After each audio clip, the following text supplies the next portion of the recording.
Mas Nur Hadi, kemudian Mbak Putih, Mbak Aisyah, Mbak Fatimah, dan yang lainnya. Alhamdulillah dari semuanya. Baik, sebelumnya pada pertemuan yang pekan lalu kita sudah membahas tentang pengertian dan ruang lingkup fatwa. Ya. Sedang sekarang kita akan melanjutkan materi yang kedua tentang kedudukan fatwa dalam pembentukan hukum ekonomi syariah. Ini masih berkaitan erat dengan pertemuan yang sebelumnya.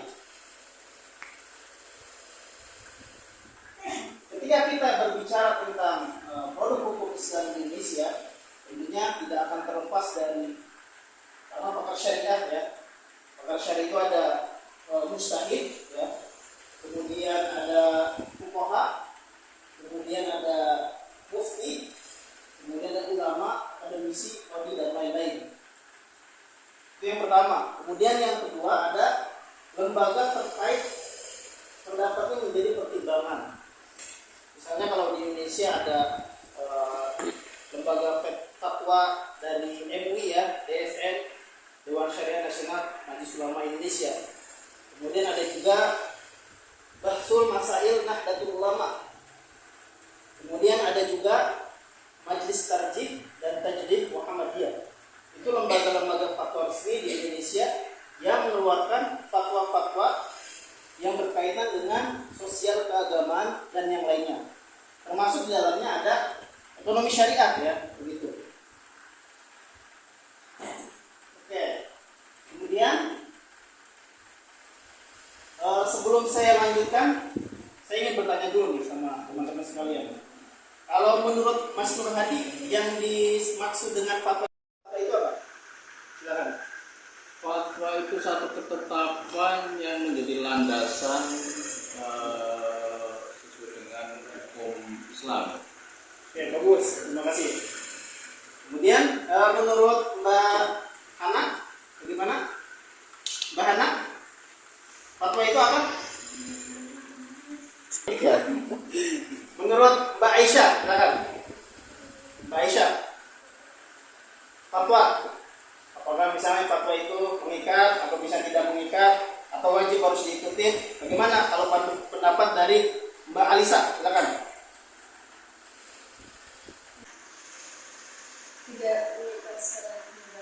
Tidak mengikat secara hukum negara. Iya, secara hukum negara. Ya, bagus ya. Betul. Fatwa itu tidak mengikat ya. Kenapa? Karena fatwa itu masih dalam bentuk argumen ya, argumentasi. Walaupun fatwa itu misalnya dikeluarkan oleh lembaga resmi ya, gitu. Dia bisa mengikat ketika fatwa itu menjadi sebuah undang-undang ya, atau aturan mengikat yang lainnya. Misalnya di Indonesia ada undang-undang perbankan syariah ya, kemudian ada undang-undang zakat dan yang lainnya. Nah, yang saya sampaikan tadi, ini saya berikan contoh 3 saja ya. Sebenarnya banyak. Di sini ada misalnya lembaga fatwa Bahsul Masail Nahdlatul Ulama. Ya. Kemudian ada Majelis Tarjih dan Tajdid Muhammadiyah. Kemudian ada juga DSN, Dewan Syariah Nasional MUI. Nah, ketiga lembaga fatwa ini memiliki metode penetapan fatwa secara punya ciri khas masing-masing, gitu ya. Misalnya Nahdlatul Ulama itu menggunakan yang namanya takrib jama'i dari kitab populer. Jadi misalnya kitab-kitab yang dibahas di dalam pesantren Nahdlatul Ulama, mereka biasanya merujuk ke situ, ya. Misalnya ada Fathul Qorib, ya, kemudian kitab-kitab kuning yang lain. Kemudian contoh metode fatwa Muhammadiyah. Contohnya misalnya di sini ada Bayani. Bayani itu menafsirkan suatu ayat yang dhanni ya dengan ayat yang lain. Nah, itu metode fatwa yang dilakukan oleh Muhammadiyah. Kemudian berikutnya ada Majelis Ulama Indonesia, ya, Majelis Ulama Indonesia. Metodenya dengan menggunakan maskot ilm, yaitu bersumber dari hukum Islam yang muktabar. Tentunya Al-Quran, ya, kemudian hadis, kemudian ijma, qiyas, dan sumber hukum Islam yang mutawatir lainnya. Begitu. Oke, sampai di sini teman-teman sekalian, kira-kira ada yang mau ditanyakan terkait dengan metode fatwa yang dikeluarkan oleh lembaga fatwa yang ada di Indonesia? Ada yang mau ditanyakan? Itu tadi itu ya, Ustaz, Iya. namanya tadi kan fatwa itu belum menjadi keputusan, belum menjadi hukum. Iya.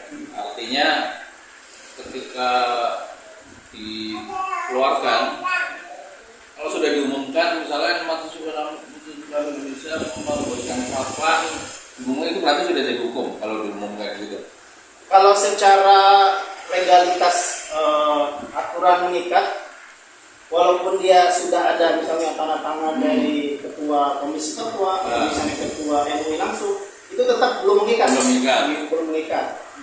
Kecuali tadi sudah diimplementasikan atau diterbitkan menjadi undang-undang. Misalnya ada peraturan Bank Indonesia yang mengatur tentang perbankan syariah, itu memang pure yang diambil dari fatwa MUI gitu. Oke. Ya. Terima kasih atas pertanyaannya. Nah, berikutnya, ya. Jadi produk hukum ekonomi syariah dari legal opinion tadi ya, dari tadinya argumentasi, pendapat ya, dari misalnya komisi fatwa, kemudian dari Basul Masail, dari Majelis Tarjih Muhammadiyah, itu bisa menjadi legal binding. Legal binding itu ketetapan yang mengikat tadi ya. Dia tadinya argumentasi yang ketetapannya tidak mengikat. Nah, ketika sudah menjadi legal binding, sudah menjadi aturan yang mengikat, maka masyarakat Indonesia harus patuh terhadap fatwa yang sudah menjadi ketetapan hukum yang ada di Indonesia. Ya. Ini contohnya, misalnya ada SK Menteri ya, kemudian ada undang-undang tentang perbankan tahun 98, undang-undang haji, undang-undang wakaf, undang-undang perbankan syariah, dan undang-undang yang mengatur ekonomi Islam yang lainnya.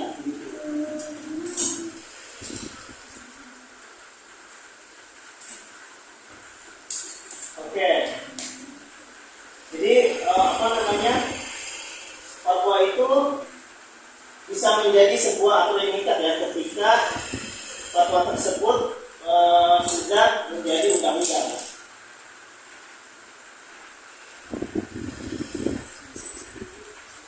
Nah, maka dari itu ya, fatwa itu tentunya harus bertumpu kepada maqasid syariat, supaya nanti fatwanya itu benar-benar bisa dirasakan oleh masyarakat gitu ya. Tidak misalnya fatwa itu menjadi polemik atau misalnya bertentangan dengan keadaan di masyarakat Indonesia misalnya. Makanya nanti harus melihat dari sisi maqasid syariatnya gitu ya. Jadi memberikan kemaslahatan, kemudian menghindari kemudaratan atau hal-hal yang bisa membahayakan masyarakat Indonesia begitu. Oke, itu ya materi terkait tentang kedudukan fatwa hukum ekonomi syariah. Yang tadi saya sampaikan, nanti teman-teman silakan klik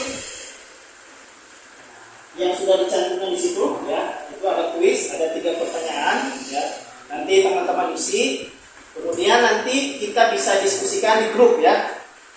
Insyaallah nanti pekan depan kita akan bahas sebelum kita melanjutkan ke materi yang selanjutnya. Baik, mungkin sampai di sini dari saya. Ada yang mau ditambahkan atau mau disampaikan? Cukup ya? Baik, cukup. Kalau tidak ada, sekian dari saya. Mohon maaf apabila ada kekurangan. Terima kasih atas perhatiannya. Assalamualaikum warahmatullahi wabarakatuh. Waalaikumsalam warahmatullahi wabarakatuh.